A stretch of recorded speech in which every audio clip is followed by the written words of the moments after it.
Hey everyone, welcome to this episode of Sex with Emily's. Today's show is all about the importance of kissing. I know you think you've got it down, but today's show will give some extra tips so you can kiss like a pro. But first, a word from our sponsor. Listeners and friends, they're always asking me how to spice up their relationships. They all want to know how to bring the spark back. One great way is to add in some variety. Well, our good friends at adamandeve.com know all about that. adamandeve.com is where you'll find all my favorite high-end toys like the Magic Wand and the WeVibe Tango, as well as every formula of quality lube you can think of. You should all be using lube, by the way, if I haven't made that clear. Try out Pure or Sliquid. Adam and Eve sells those as well. The folks at adamandeve.com are pleasers, so they put together a special deal for Sex with Emily listeners. If you order today and use code Emily, they'll cut the price of almost any single item in half. Not enough for you? They'll also toss in 3 free DVDs and ship it all to you for free. And for a limited time, they will include a free gift. It's a sexy premium silicone pleasure ring. Rings are a great way to enhance intercourse, and if you haven't tried one before, this is the time.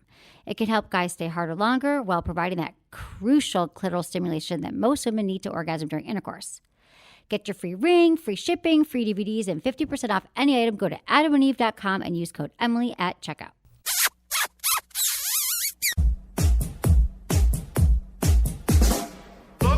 Into his eyes. They're the eyes of a man obsessed by sex. Eyes that mock our sacred institutions. Bedroom eyes, they call them in a bygone day. Hey, Emily, you got a boyfriend? Because my man E here, he just got his heart broken. He thinks you're kind of cute. A girl's got to have her standards. Oh, my. Do women know about shrinkage? Isn't it common knowledge? What do you mean, like laundry? It shrinks? Can we not talk about sex so much? Are you kidding me? Oh my God, it feels so good. Being bad feels pretty good. But you know, Emily's not the kind of girl you just play with. You're listening to Sex with Emily. We're talking about sex, relationships, and everything in between. For more information, go to sexwithemily.com. Go there right now. Put in your email address. I will not spam you. Plus, I send emails, and they're really good emails. They give you some tips. People love reading the articles, just like you like listening to the show. So do that, please. I'm here with Anderson tonight, the lovely Anderson. How are you, Anderson? Did you go to me and then take a swig and I didn't say anything? I'm so you were drinking? Honestly, I think something's wrong with me Left in a lately. lurch? I'm drinking. Okay, so I did my hustler workshop, in San Diego. Hustled it, yeah. And I was so bad.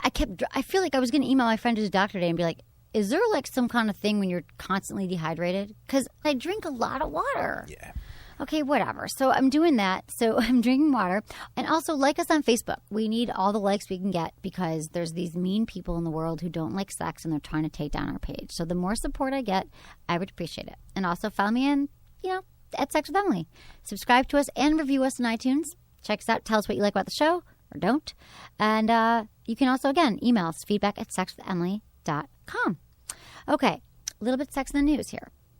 Sex is more important than love, according to these states. So, Anderson, there's certain states where they say that sex is more important than love. Can you guess which states those are? New York, Los Angeles, Chicago, Atlanta. Completely opposite. Really? Here's the thing. So, when it comes to finding mates, priorities vary widely by state. So, the new book, Dataclysm, which uses data to examine human trends, shows that what each state prioritizes when it comes to sex and love. Somehow surprisingly, states that are politically conservative, such as Montana, North Dakota, Wyoming, tend to prioritize sex over love. But also, Ohio seems to be the outlier in the U.S. It's the only state that firmly prioritizes love over sex. So most states are somewhere in the middle, but states in the north-central areas of the U.S. seem to be firmly on the side of sex. And it kind of says like, the explanation is kind of banal. If you're looking for people to have sex with in places like Pierre, South Dakota, like smaller towns, they are prioritizing sex more than elsewhere because they can't get sex anywhere else. So they're going online and they're looking for sex. Like when we're in big cities. How do they get this answer? Like, do they ask what's more important to you, sex I think or it's love? like online dating. Yeah, OkCupid. Or is it like actually how much traffic there is on those sites? No, it's like, because in your profile, like, okay, you don't know this, but you put like, are you looking for sex? Are you looking for dating? They did a big survey. So in rural, less populated areas, are looking for sex online because they can't find it on the street corner. And in LA, we can find sex anywhere, but we're more looking for love. Or New York or bigger cities.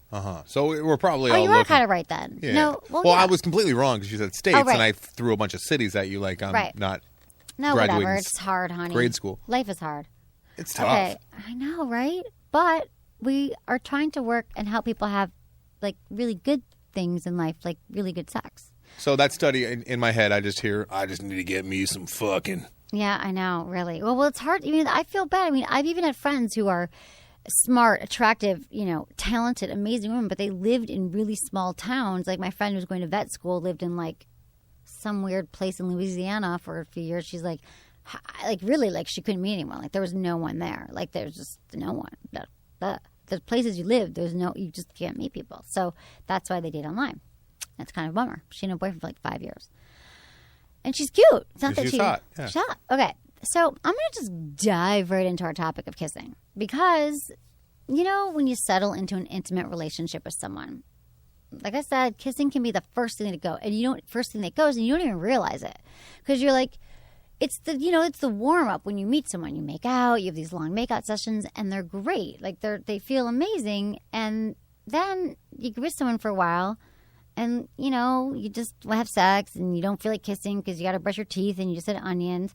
But in reality, here's why kissing is important and why I'm devoting some time to this is because it's one of the components that can actively enhance your sex life, and women need kissing to warm up before sex or wind down after. We need it. We require it. But here's the other thing. When you kiss your partner, even if it's like a full body contact kiss, your body releases hormones that make you feel happy and more connected. So if you're just banging your partner and you're not kissing ever, ever, ever, you feel less connected. It's your hormones that need to feel more connected through kissing. So, when it goes but also when you're in a new relationship, kissing is kind of like a first interview.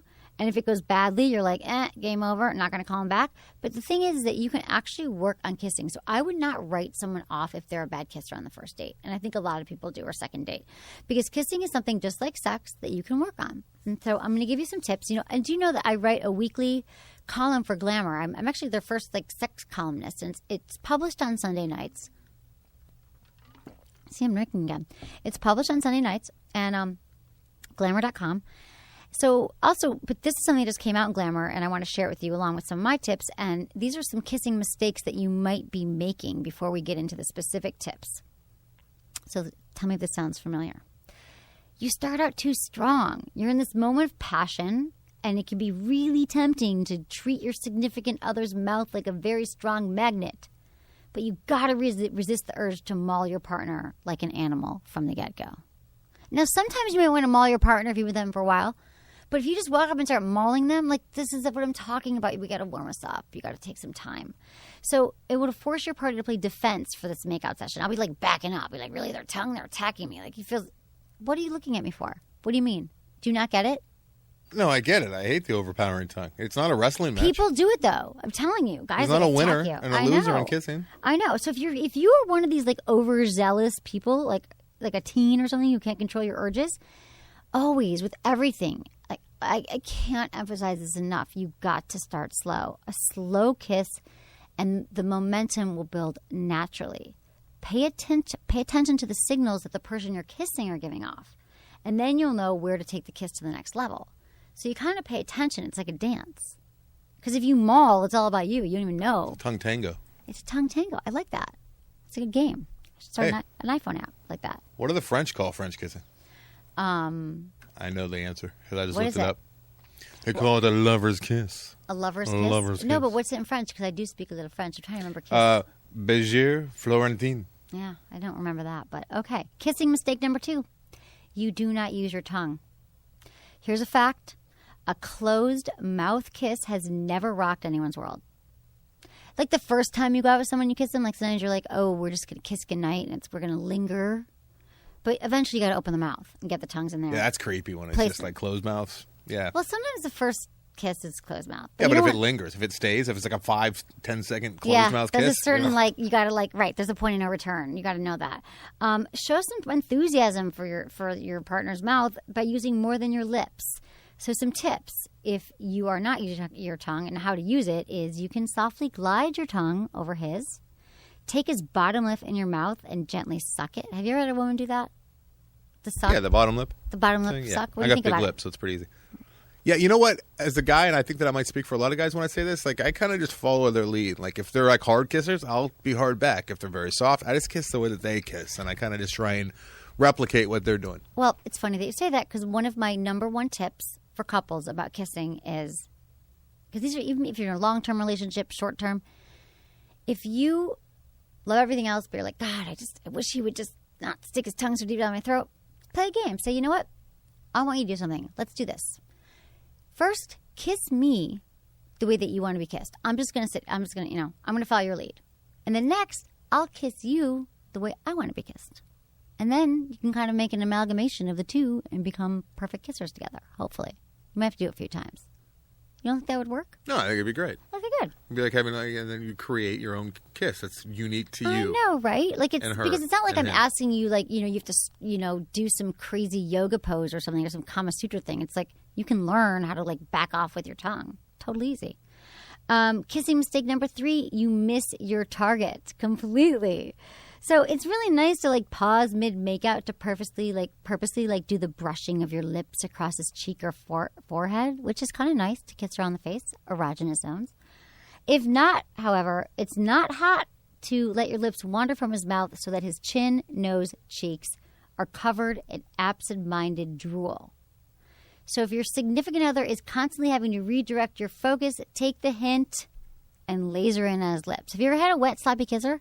I'm sitting here just going back in my mind. So, did you do a lot of making out when you were younger? You were a late bloomer, right? Yeah, I was a late bloomer. I can tell you that one of the grossest things in the world is the 13-year-old, 14-year-old makeout sessions where, like, there would be like a common pool of saliva that would sometimes just. It's so that. gross. It is gross because you're both so nervous and there's so much, and you're just kissing for too long, and it's so embarrassing. It is. And you're both simultaneously embarrassed, but no one can say anything. Well, I remembered my first kiss just now. Did you do this where we were kissing? We were at my friend's like basement. It was like a kissing party in 7th grade. So I did kiss in 7th grade, but I didn't do much after that. Was it spin the bottle? Yeah, totally. And we were in a dark room, and I remember kissing, and our lips did not part. And we just swirled our tongues around in the circles. The swirl's kind of nice, but if it's short No, bursts. but we never stop swirling. Yeah. Like everything in sex, you got to mix it up. Both clockwise? Just for like an hour. We're just swirling, swirling. Not for I an swear, hour. No, it felt like an hour. Lockjaw. But it wasn't very like romantic at all. I'm like, when's this swirling? I'm thirsty, hungry, whatever. Okay, so that was my first kissing, I remember. Okay, back to the basics. What was his name? God, was it David? I think it was David. His name was David, which would make sense. Is that your brother's name? No, Michael. But I've dated 5 Davids in the last 2 years, so his name was David. Only 5? Just in the last, 2 years. Weird. Not like all full-on relationships, but yeah, the last one I actually called him D5. I was like, you're D5. I'm sure that he appreciated that. Well, you got to know. If to know me is to love me or hate me. Okay, so back to basics here. When it comes to kissing, especially with someone new, like I said, less is more. So if you're so hot and bothered and turned on and you want to like totally devour their face, you got to resist the urge because your tongue should not be inside the mouth the entire time.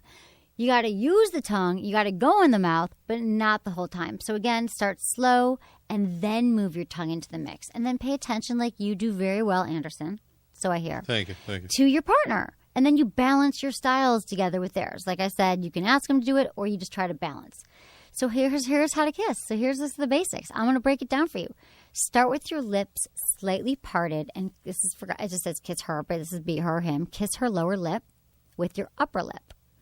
Spend some time kissing without using your tongue at first. It can seem really abrasive if you stick your tongue in right away.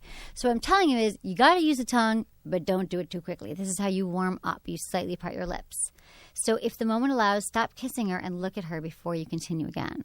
Because that's intimate. Look in the eyes, total turn on. Also for men, a warning, you forget that your mouth is so much bigger than a woman's, so do not engulf her whole mouth with yours. Guys do that. And you're like, really? I can't breathe. There's saliva all over me. So expert level kissers, next level. Really great kissers know how to tease their kissing partners. So you go in for the kiss. Right before your lips touch, you pull back. It's the tease that we talk about. This is a hot move because you send that like anticipatory wave of excitement through your body, which is what we're all craving and we don't have anymore in long-term relationships. You pull in, you pull out. And when neither of you can stand it anymore, which is the ideal situation for sex always, Go in for the full kiss and gently sweep your tongue in her mouth. Hot, right? Mix it up. Okay, so then you can mix it up. The key to a great makeout sesh, keep it from getting boring, like my guy in 7th grade. The swirl. The never-ending swirl. I think it was not only was it a swirl, it was like a one-direction swirl. It wasn't even like we should probably go the other way. But our lips never parted. We just swirled. We didn't know what we were doing.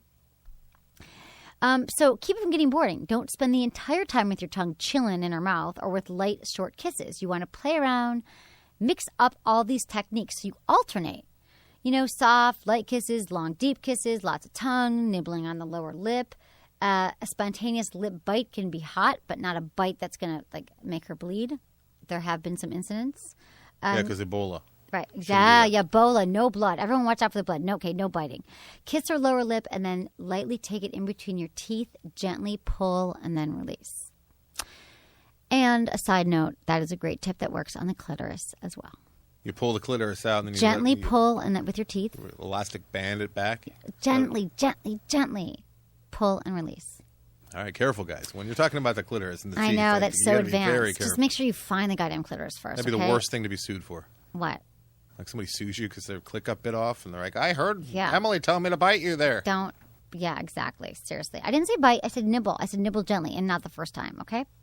Sucking on your partner's lower lip is another great sensation, but don't get too rough or you'll give her or him a face hickey. Have you ever gotten a hickey? Yeah, they're the worst. It's been forever. But some guy tried to give me one recently. I was like, really? Like, are you really going to give me a hickey? It's such like I own you. This is Exactly. my mark. And he was so possessive with me. I hate it. I was like, don't give me a hate. Like, he's always afraid I'm going to date. This was like a long time ago, actually. Okay, so when I come back, I got to do a quick word from our sponsors, but this is what you got to do with the rest of your body during the juicy makeout section.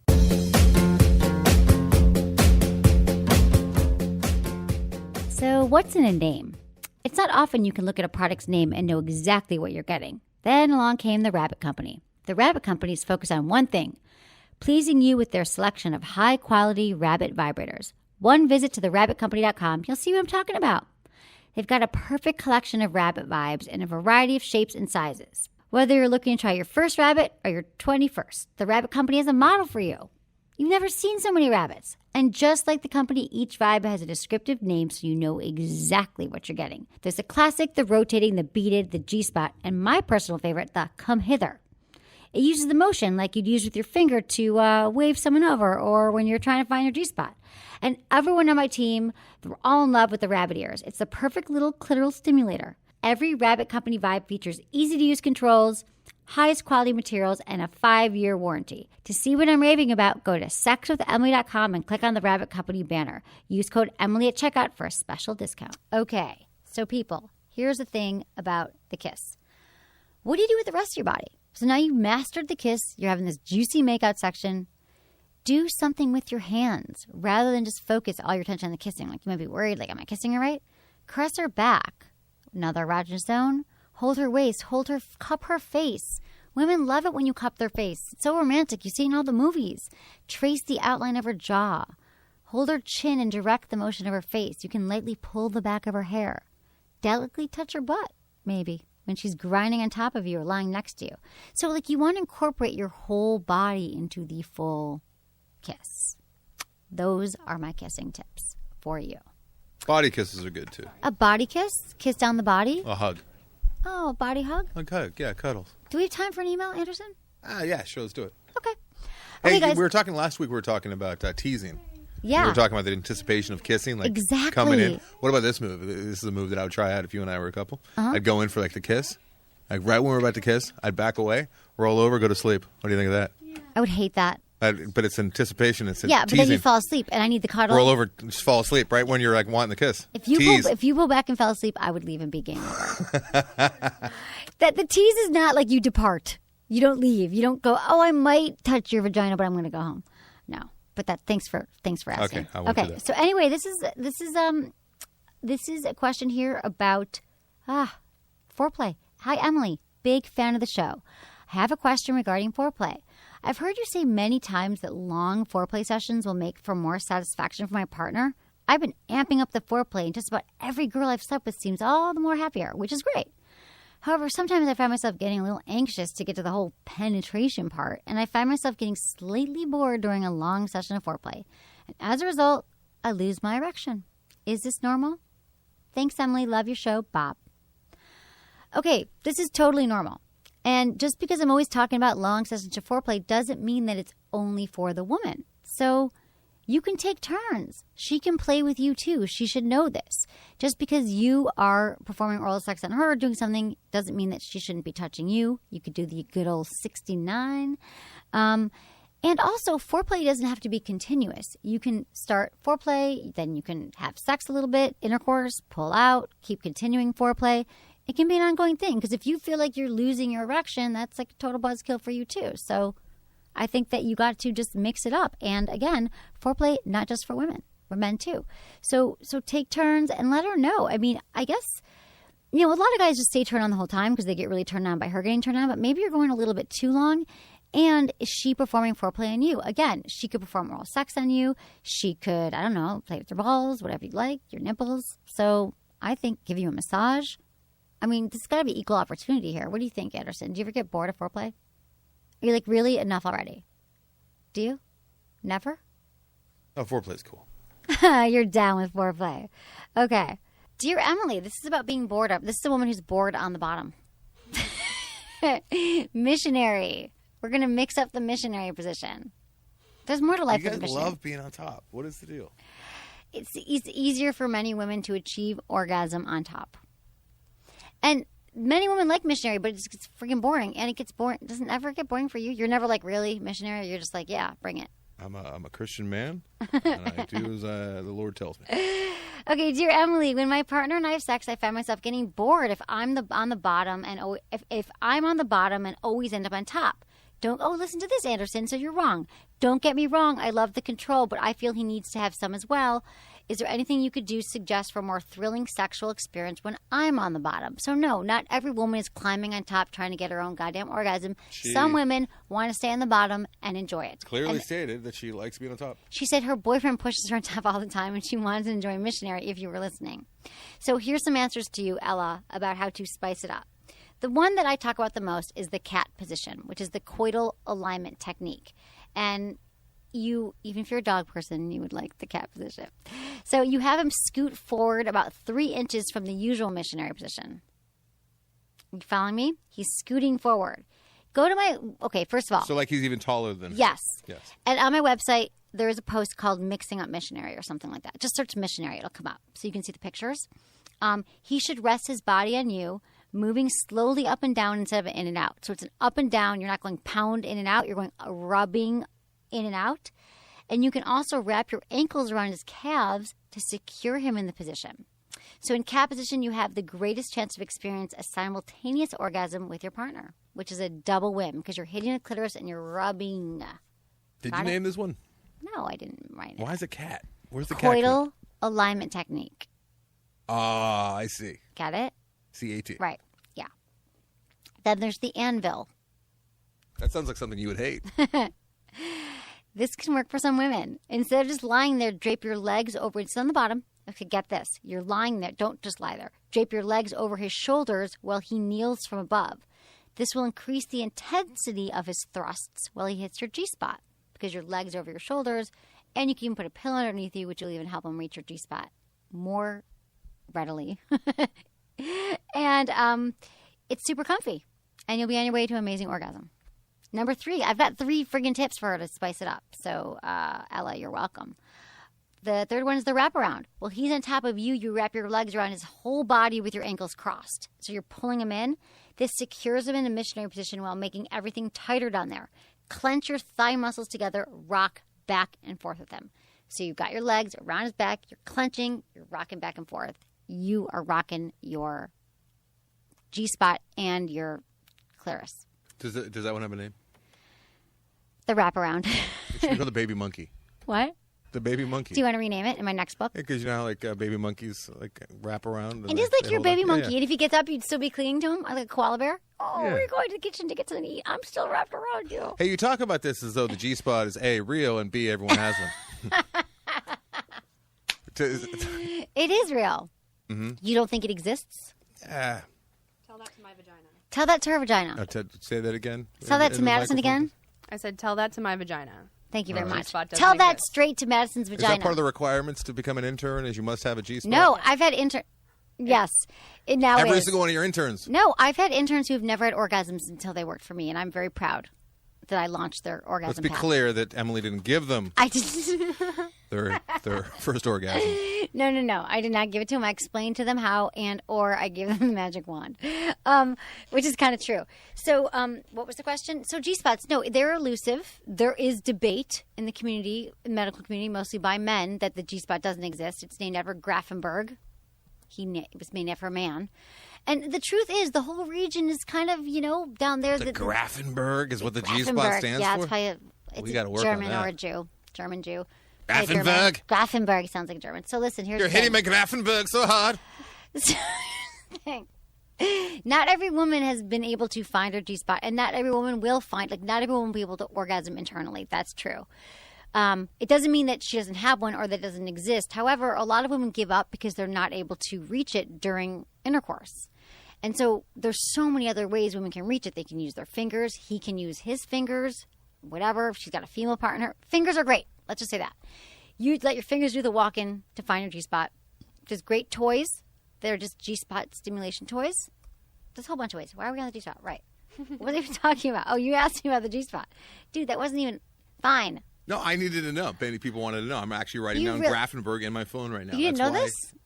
I guess you. Okay, I'm sorry. I bet most people listening to this didn't know it was the Grafenberg. Well, I guess they wouldn't know that, but they wouldn't. And then people do question if it exists or not.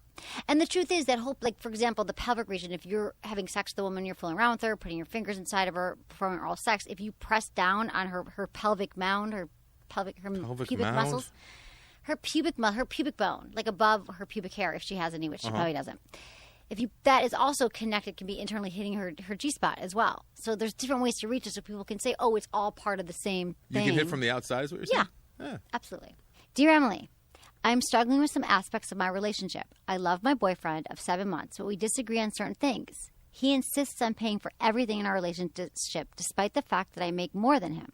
I am also uncomfortable with his dirty talk. He constantly calls me whore and slut when we are having sex. What should I do? Thanks, Sarah. What if you put rich in front What's of wrong with whore and slut? What? He's like, you rich whore, you rich slut. Sugar mama. Maybe she she'd just like wants that. to be sugar mama, not whore slut. I have to be honest, though. Dirty talk is a subject that, you need to talk to him about. You need to talk to him when you're not in the bedroom, and you don't have to, because a lot of people are into it. How long has she been with him? 7 months. 7 months. Okay, that's not very long. I get it.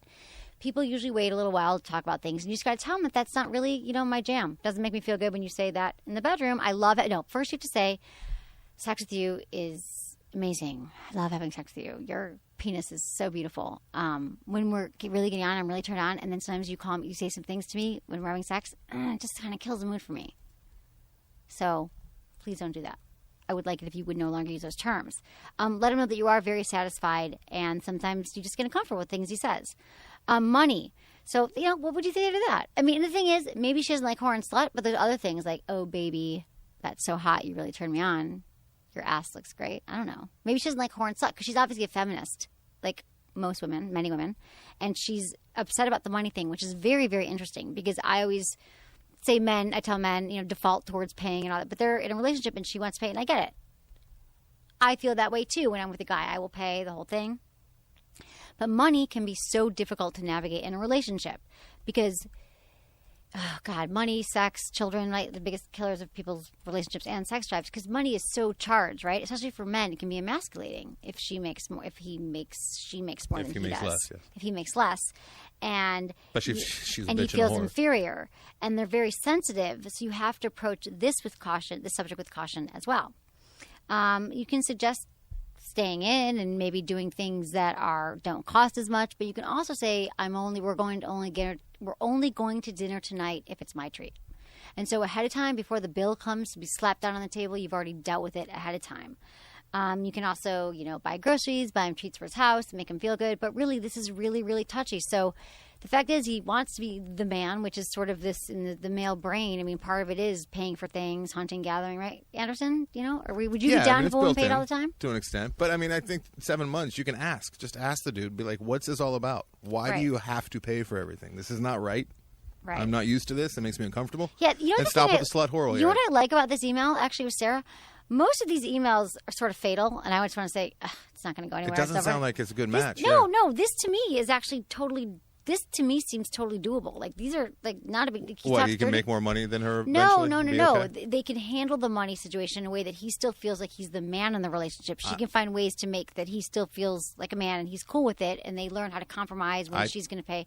And also, the dirty talk, maybe a lot of women liked it, and she doesn't. I don't know. Just you think this is fatal? That freaks me out. You think this is a fatal flaw? Any guy who's having sex with her and calling her a slut and a whore, I think, and demanding to pay for everything, does he work around metal, as Corolla would ask?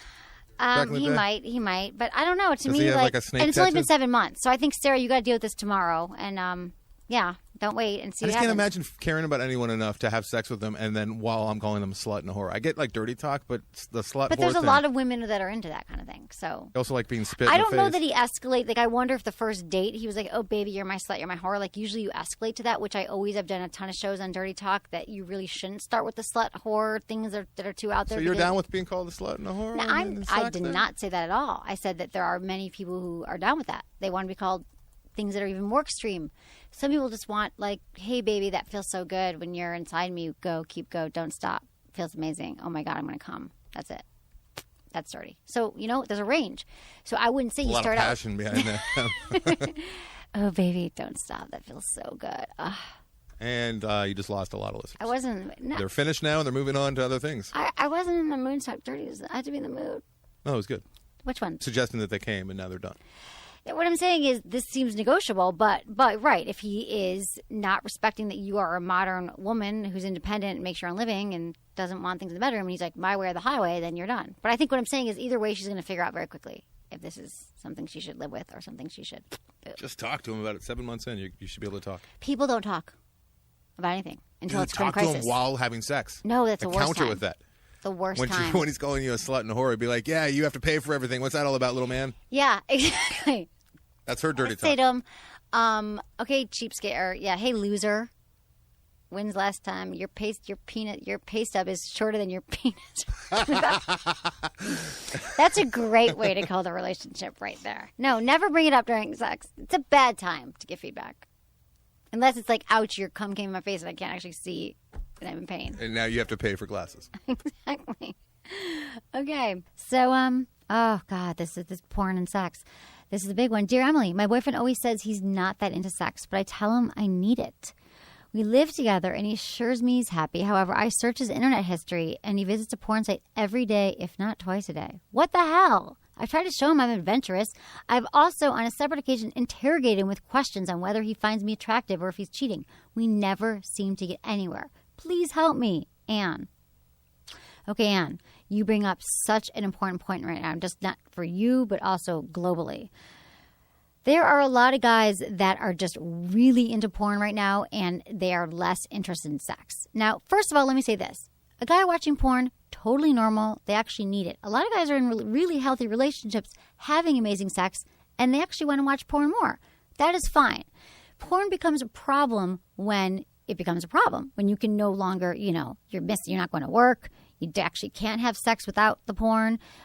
You're hurting yourself. It's ruining your relationship. That's when it's a problem. And it sounds to me like, yeah, first of all, guys just don't clear their browsers these days. Jesus, people. But I'm kind of glad because people are finding out a lot of stuff. So your boyfriend says he's not into sex and he's into the porn. So what I'm concerned about is that he's doing it twice a day. And I think that you actually have to confront him. You guys are living together.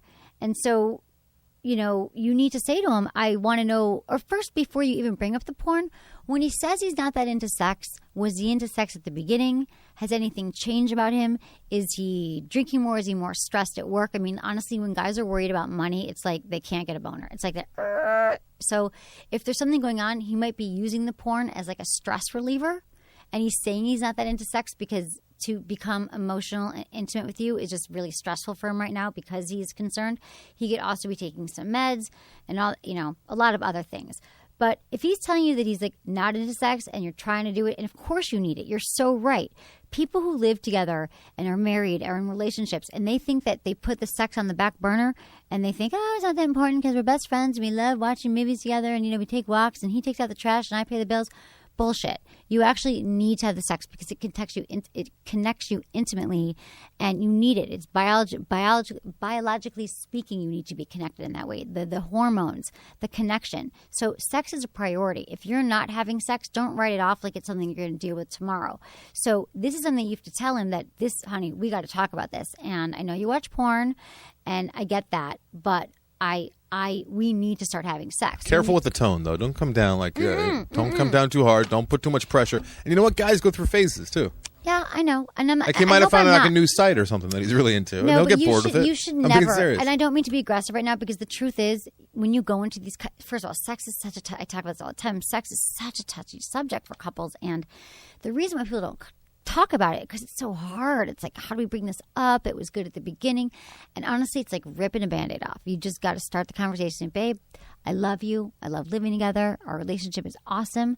But I know sometimes you say like you're not really that into sex. And I am. And I think we need it. It's really crucial. And so what do you think we could do to start, having more sex? You say you're not into it, but, I know you watch porn. And I know that's something different. I mean, I don't think that, whatever. And then so do it in a very kind way. Tell him what you love about your sex life. And if he says to you, I'm just not that into it, done. I mean, you got to probe more. So when you say you're not into it, is that you're not experiencing pleasure? Or maybe there's something else you want to try? Because I'm open, Did you want to buy some sex? Do you want to watch porn together? I mean, make it a very, positive conversation. Do you need me to go on Tinder? What? I mean, that's what she can throw that in, too. Like, do I need to go out and find somebody else who will service? No, she does not need to say that. That's what the No? I mean, if he says... I've had girls say that to me. Really? Yeah, I'm like, I don't really feel like it. They're like, well, should I just go find somebody else then? Well, I guess if he says I'm not into sex and I never will be, but then she should move out. And I'm sorry, I missed it. Are they married? They live together. But they're not married? They're not married. Could be the end. It could be the end because honestly, couples who have mismatched libidos is more common than not. And you don't find out till afterwards because they're usually pretty matched at first. Well, yeah, everyone's matched. Exactly, you could be matched with almost anyone at first. The problem is if you happen to know your history. I wish there was some kind of form you had to fill out before you date someone long term. Like, what's your history with sex? Do you typically like it 3 times a week or once a month? Because then it could save you a lot of friggin' heartache down the road. It's really like a puppy. You don't know until it's grown up. I mean, you could have a really sweet little puppy, but then I know. But this is history. You can go back and be like, yeah, I've actually like having sex 3 times a week. And if you're with someone who wants it every day or once a month is fine with me. But do you think that changes from relationship to relationship? No, I don't. Has that been proven or? No. Because I've been, I can tell you from my own experience, I've been like a 2-week guy with certain girls, and then other girls was like 5 times a week. But how long were you with those 5 times a week girls? Doesn't last very long. Exactly. So at the beginning of any relationship, you want to have. But I mean, I'm talking about past the first 3 months, past the honeymoon phase. Right. I think that pretty much if you've been in a 2-year relationship, you kind of know your libido. I mean, again, it changes as you get older. Our sex drives change, so everything changes in our bodies. So I just think you have to have a serious conversation with them and take this seriously. And please know that it is something that you have to focus on. And if he just blows you off and says, I don't know, just not into it, that's not an answer. So start very sweet, like I said. Start about a conversation that's fun. You're going to do something together. You're going to spice it up, but don't let him get away with it because it will wreak havoc on your relationship.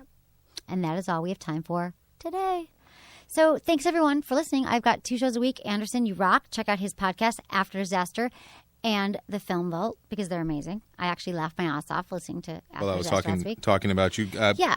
Arguably poorly about you. No, you actually said nice things, believe it or not. And then you called me crazy, but crazy. Emily, I love her. She's great. She's crazy, but I love her. But I'm like, I'm not. Don't take offense to that because you love me. I'm a good kind of crazy. So anyway, thanks everyone for listening. Was it good for you? Email me, feedback@sexwithemily.com. If you've listened to the show the last couple months, you've probably heard me talk about a unique product called the Womanizer. A while back, the owners of the company asked if they could send me one to test out, which, of course, you know me, I agreed to it.